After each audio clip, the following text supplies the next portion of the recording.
Greetings, this is Doc Ock coming to you live and direct from Black Facts Headquarters Central this evening with another edition of Doc Ock at noon and 9. We hope everybody's out there feeling real fine because we got a good presentation for you tonight. Something that will lift up your spirits and make you want to jump for joy. Just jump for joy. Here we go now. Boom. We're going to get this together here. All right. So you know the deal. You know what we're looking for y'all to do right about now. And that is to go ahead and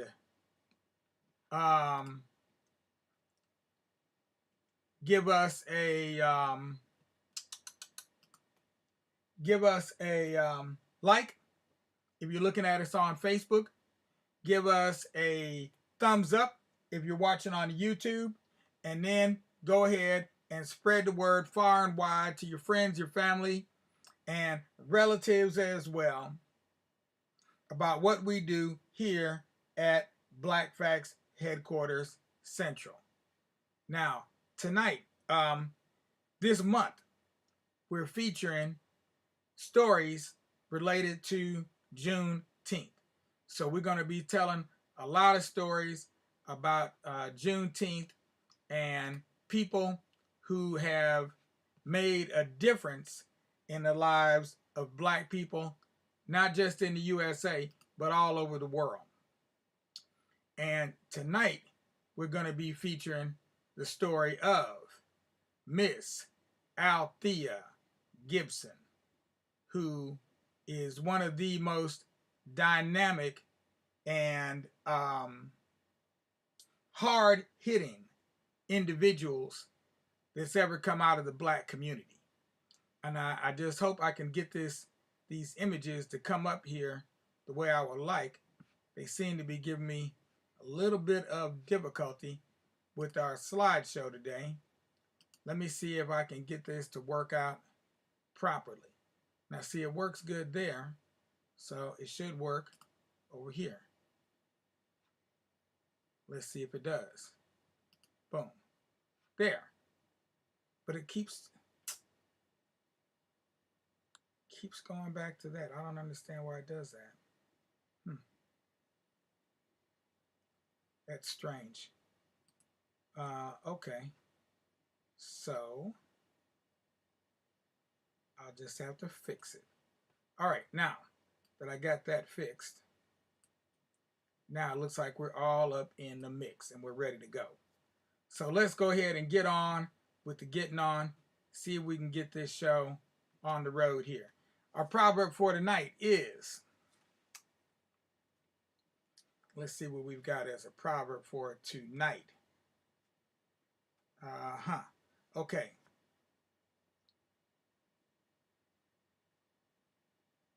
All right, here's one right here. This one I like because it reminds me of one that I grew up saying as well. We like to say, if he hollers, let him go. But in other parts of the world, like say for instance in Ethiopia, where would you think I'd be getting a proverb from? People often like to say, unless you call out, who will open the door? Unless you call out, who will open the door? All right. And so that's an Ethiopian proverb for you this evening.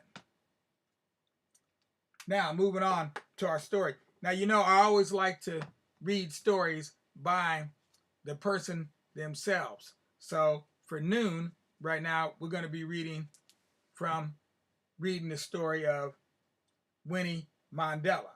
Part of my soul went with him, speaking about her husband, Nelson Mandela, former president and revolutionary in South Africa. All right. But tonight, we're going to be reading about Althea Gibson from her story, I Always Wanted to Be Somebody. Ain't that something? That's some kind of title, ain't it? Like she wasn't somebody when she was born. But at any rate, that's the title to her book, and we're going to be reading from that tonight. So, featuring Althea Gibson, born August 25th, 1927, passed from this life into the next life on September 28, 2003. And let me just make sure I got that on there. Good. Now, Althea Gibson, she says herself that she grew up as a tomboy. And I've heard that from more than one woman, even some of my own relatives, that they grew up as tomboys. Often that happened because you had older brothers.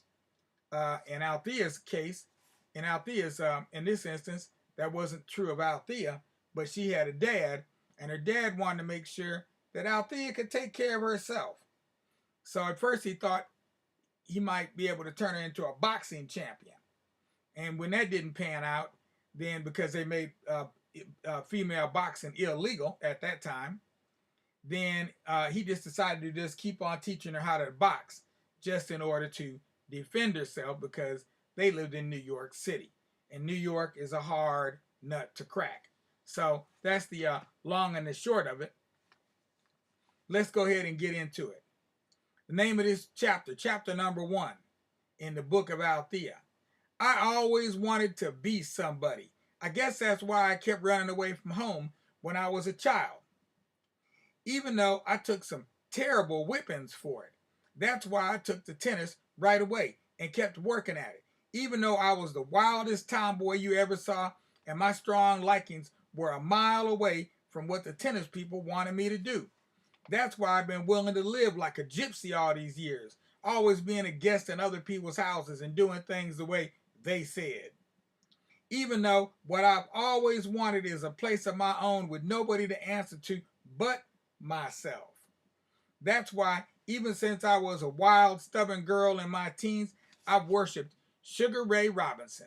It wasn't just because he was a wonderful fellow and good to me when there was no special reason for him to be good to me. It was because he was somebody. I made up my mind that I was going to be somebody too if it killed me. That's a powerful little statement she's making right there. If it killed me. If I've made it, it's half because I was willing to take a wicked amount of punishment along the way, and half because there were an awful lot of people who cared enough to help me.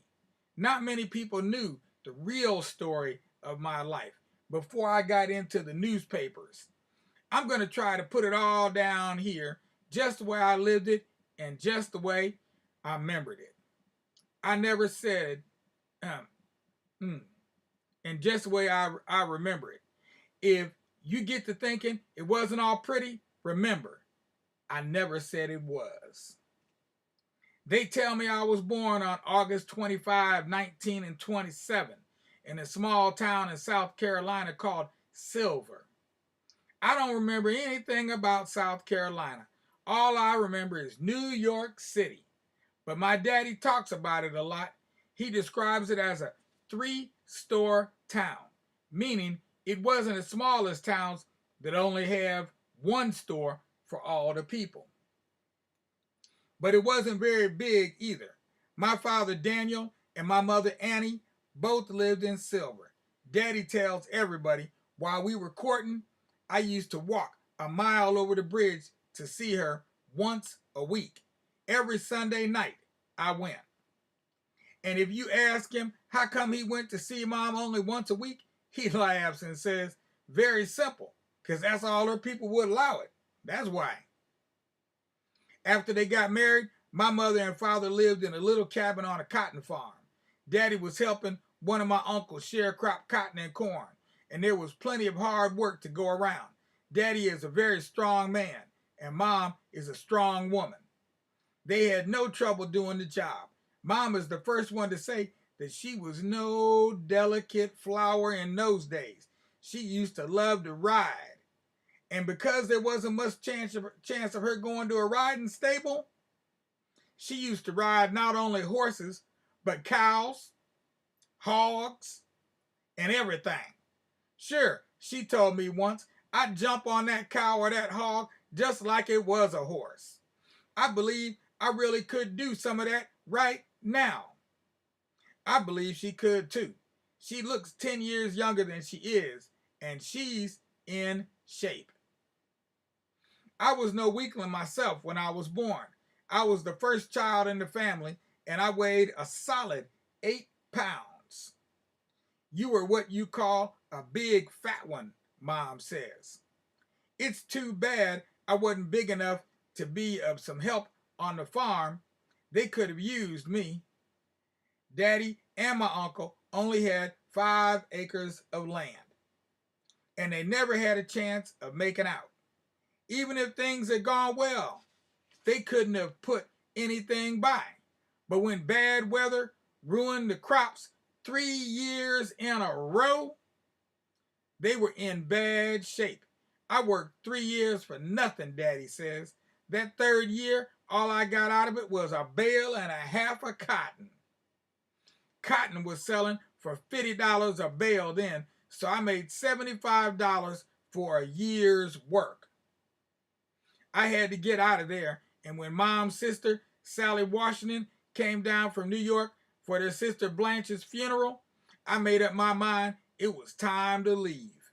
What Daddy did was agree to let Aunt Sally take me back to New York with her on the understanding that he would come up a couple of months later and get a job. And then, as soon as he could, he would send for Mom. He came as soon as he got the cash for his bale and a half of cotton. I bought me a cheap blue suit for $7.50. He says I paid $25 for the fare. I left some money with the wife and took off for New York City. I never got tired of hearing Daddy tell about what happened to him when he got off the train in New York. He'd been talking to this porter on the train, telling him how bad things had been in South Carolina. And when the train pulled into Penn Station, he asked the porter how to get to Harlem. The porter said it was pretty hard even for somebody who knew his way around the city, but that he could spare an hour to guide him if Daddy wanted to pay him $5 for his time and his trouble. Daddy agreed, and the porter took him over to the subway and got on with him. After about 20 minutes, he let him out on the sidewalk at 125th Street and said, "Here you are, Mr. Gibson. This here is Harlem." And so Daddy started his life in the big city by paying $5 for a nickel ride on a subway. But that was all right, I remember Daddy saying at a party once. It didn't make no difference. I got me a job right away, handyman in a garage for big money, $10 a week. I didn't have nothing to worry about no more. I sent for my wife, and we were in business. We all lived together in Aunt Sally's apartment for quite a while before Daddy and Mom got an apartment of their own. I was only 3 years old when Aunt Sally first brought me up with her, and I don't remember very much about what it was like at her place. I do know she made good money selling that bootleg whiskey. Now, I don't think she actually made this stuff. I think she just sold it. I know one thing, there was always lots of food to eat in her house. The rent was always paid on time, and Aunt Sally wore nice clothes every day in the week. She did all right for herself. There was one time when her business was bad for me. I was in my bedroom sleeping, and Aunt Sally was in the parlor with some company. I woke up feeling awful thirsty, and I got up to get a glass of water in the kitchen.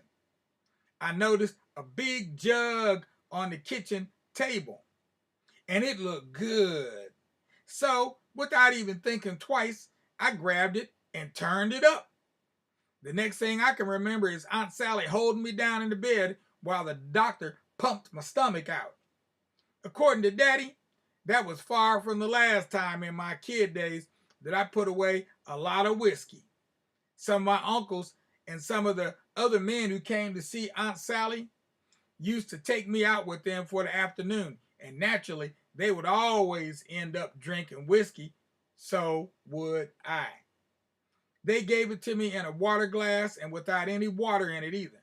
Daddy claims that I never used to get drunk, but that when I got home, he had to get all the whiskey out of me. I don't ask him anymore how he did it, but I have a dim memory that it has something to do with sticking two of his fingers down my throat. I don't remember this kind of childhood. I don't recommend this kind of childhood training, but I will say one thing for it. I don't think I'll ever disgrace myself by getting drunk in public. When I was about 7 or 8, I went to Philadelphia to live for a while with my Aunt Daisy Kelly, who lives in the Bronx now in New York City. I stayed with Aunt Daisy off and on for a couple of years, and I must have given her plenty of trouble, although now she just makes it all sound kind of comical. I've heard her tell one story 100 times, and no matter how funny it sounds now, it must have been a sore trial at the time. Aunt Daisy had a friend who owned a secondhand automobile, and I admired the car and him very much. I used to follow him around everywhere. This particular morning, Aunt Daisy said it was Sunday, and I'd got you all dressed up in a beautiful white dress with white stockings and even a white silk bow in your hair. Then I let you go out. You were gone a long time, and after a while, I began to get worried. So I started looking out the window for you, and there that man was working on his car, and he had an open bucket of grease standing on the sidewalk next to it, and you were jumping across the bucket, first from one side and then from the other. And sure enough, just when I was getting ready to scream at you, you slipped and fell right in the daggone bucket. You look like Amos and Andy. I couldn't get that last bit of grease off you for days. And the dress, I just had to throw the dress out. Another day, Aunt Daisy says, when I was gone a long time, I finally came around the corner with a great big branch of a tree in my hand and two boys running after me as hard as they could run. According to Aunt Daisy, just when it looked as if they were going to catch up to me and really give it to me, I turned around and started swinging that branch on them. You just hit them and hit them, she says. I started out being scared that you would hurt them bad. I could always take care of myself pretty well. That's a fact. I think the worst fright I ever gave Aunt Daisy was once when she and my cousin Pearl were going somewhere in a friend's car and I wasn't supposed to go. I kicked up a storm and then quietly made up my mind what I was going to do. When the car pulled up at the house they were going to and Aunt Daisy and Pearl got out, I was standing on the sidewalk. I had made the whole trip standing on the running board and holding on to the door handle with my head ducked down underneath the window so nobody could see me. But I didn't start getting into real trouble until the Gibson family settled into a place of its own. The apartment on West 143rd Street in which my mother and father, my sisters Millie and Annie and Lillian and my brother Daniel still live. I was a traveling girl and I hated to go to school. What's more, I didn't like people telling me what to do. Take it from me, you can get in a lot of hot water thinking like that. Okay, and I'm going to break off right there because that's a good place to break at. Just break it off right there. Boom. And we'll pick this up tomorrow night.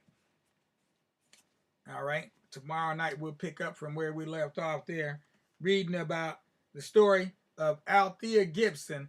I always wanted to be somebody. Reminds me of what Jesse Jackson used to like to say all the time. I am somebody. And we all know that Althea Gibson was somebody. She was somebody even when she didn't know she was somebody, but even more so as she grew older and came into her own. So, y'all know what time it is, and you know what you need to do. So all you little children, you know what time it is. I don't have to give you a quiz. Even if you're not a whiz, you know you need to lay your little head down on your little pillow, on your little bed, and close those eyes. When you feel those sunbeams beaming down on your eyes, that's when it'll be time for you to rise and shine, oh children of mine. But in the meantime, what I need you to do is sleep tight, sleep right, and don't let those bed bugs bite. As for you adults, couple things you need to do. Number one, give us a like if you're watching us on Facebook. Number two, give us a thumbs up if you're watching on the tube. And number three, become a sustaining member of the Black Facts family, which is so easy to do. Just go to our website, blakfacts.org. You can easily find the coordinates to the website right below. If you're watching on YouTube, you'll see it down there in the description below the video. If you're looking on Facebook, then you can just donate by going to the notifications if you're doing it on your phone, and if you're on your laptop or your pad, then just look right below the live stream and you'll see a link down there where you can donate. Or even easier, just click my profile picture. If you see the coins next to it, click the profile picture. That'll also take you to a donate button. So I gave you about 4 different ways to do it. Pick one, do one. $5 a month would be great. $10 would be better. And 20 would put us in the money. All we need is 1,000 people to do likewise. And we will be in clover. Thank you very much, because this show is over. Peace out without a doubt. Of course, with justice, because anything less disgusts us. And I'm going to wave over here to Alfred. And then we're going to go ahead and do our extro. Peace out, y'all. We'll be black tomorrow at 9 o'clock. Excuse me, at noon. High noon. Look for us at noon Eastern Standard Time with some brand new rhymes.